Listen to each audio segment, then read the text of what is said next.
मुख्य एजेंडा वो ये है कि जिस तरह एलजी साहब ने कश्मीर के ऊपर अपनी दया दिखाई है, अपनी दृष्टि दिखाई है, वहाँ के लोगों को, हाउस बोट वालों को पैकेज दिया है, उसी प्रकार जम्मू के लोग जो हैं, जम्मू में जानवर नहीं रहते, जम्मू में भी इंसान रहते हैं, यहाँ के लोगों को भी जल्द से जल्द पैकेज दिया जाए और टेस्टिंग, ट्रेसिंग और वैक्सीनेशन है, ये तीनों तेज की जाए, क्योंकि तीनों जगह भारतीय जनता पार्टी की लापरवाही से हॉस्पिटल में जो हालत है, जो देश में हालात बने हैं और जो राजनीति कर रहे हैं, कल जिन्होंने देखा यहाँ प्रदेश अध्यक्ष रविंदर जी ने आके यहाँ जो ड्रामा किया है, यहाँ पे एक धारा 144 का उल्लंघन किया उन्होंने आके और यहाँ के सरकारी काम में और डॉक्टरी काम में खलबली डाली है। हम एडमिशन अनुरोध करते हैं कि उनके ऊपर भी एक्शन लिया जाए। इसके साथ साथ ही हम ये भी मांग करते हैं कि ट्रेसिंग, टेस्टिंग और वैक्सीनेशन जो है, ये तीनों भी फेल चल रही हैं और इसको सरकार जो है और स्पीड में लगाए, ताकि जो कोरोना के बढ़ते हुए मरीज हैं, कोरोना की जो भी परेशानी लोगों को आ रही है और जो भी ऑक्सीजन वगैरह की कमी से लोग जूझ रहे हैं, उस पर कंट्रोल किया जा सके। मुद्दा है हमारा कि 2-3 दिन पहले यहाँ पे भारतीय जनता पार्टी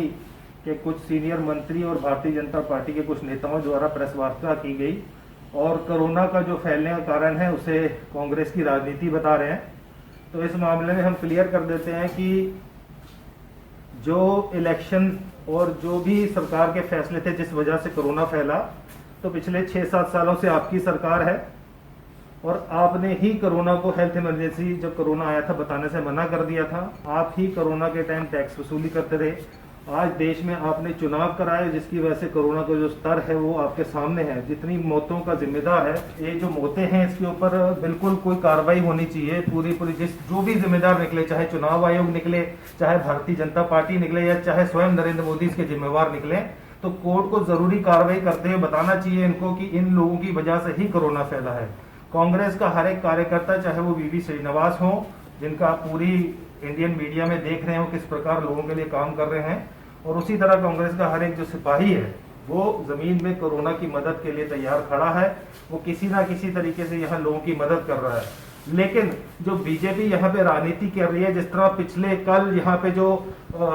उछल कूद मचा के गया है यहाँ का रविंदर रैना, जो भारतीय जनता पार्टी का प्रेसिडेंट है, वो कल उन्होंने यहाँ टूर किया और हम ये पूछना चाहते हैं सरकार से कि 25 आदमी लेके कोरोना काल में यहाँ धारा 144 इम्पोज है और उसमें आप 25-30 आदमी लेके यहाँ वहाँ मोहल्ले गली में घूम रहे थे और लोगों को झूठे आश्वासन दे रहे थे, तो सबसे पहले कार्रवाई उसके ऊपर होनी चाहिए। ना वो कोई एमपी है, ना वो कोई मंत्री है, तो वो कैसे अस्पतालों की जांच करने अंदर आ रहा है, कैसे मेडिकल सिस्टम को डिस्टर्ब कर रहा है और कैसे यहाँ की एडमिनिस्ट्रेशन को आके डिस्टर्ब किया उसने कल, और 25 आदमियों के साथ हम इसका पूर्ण विरोध करते हैं कि भारतीय जनता पार्टी अब वो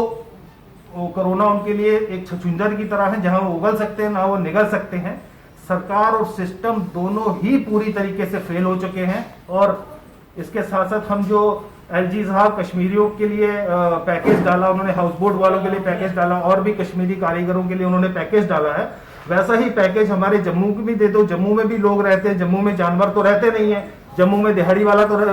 उसको भी नुकसान हुआ कोरोना से। तो जल्द से जल्द जो सरकार है जो इतनी बड़ी बड़ी लापरवाही कर रही है कि जल्द से जल्द उन लोगों को भी पैकेज दिया जाए, जो भी पैकेज किया जाए, जम्मू के जो गरीब जनता है उसको भी पैकेज दिया जाए, चाहे वो टेस्टिंग हो, चाहे वो ट्रेसिंग हो, और तीनों जगह पे सरकार और सरकार के नुमाइंदे क्लीन बोल्ड हैं यहाँ पे। और आज जो देश बड़े सीरियस हालात हैं और हमें इस हालातों से गुजरते हुए हमें इस प्रशासन को इसकी पूरी देख रेख लेनी चाहिए और जल्द से जल्द इसके बचाव के जो उपाय वो सामने लाएं। लेकिन फिलहाल जो सरकार है, जो भारतीय जनता पार्टी की केंद्र की सरकार है, वो दोनों कोरोना को हैंडल करने में फेल है। हम मांग करते हैं कि व्यापारियों को, दिहाड़ीदारों को और जो भी दुकानदार, जो भी इस लाइन से लोग जिनको कोरोना की मार पड़ रही है, सरकार जल्द से जल्द राहत पैकेज की घोषणा शुरू करे। क्योंकि आप जो अखबारों में 10-10, 15-15 लाख रुपए की रोज ऐड दे रहे हैं, वो एडों के बजाय अगर वो पैसा गरीबों के लिए लगे तो मेरे या कोरोना टेस्टिंग और ट्रेसिंग के लिए लगे तो मेरे ख्याल से वो ज्यादा फायदेमंद होंगे।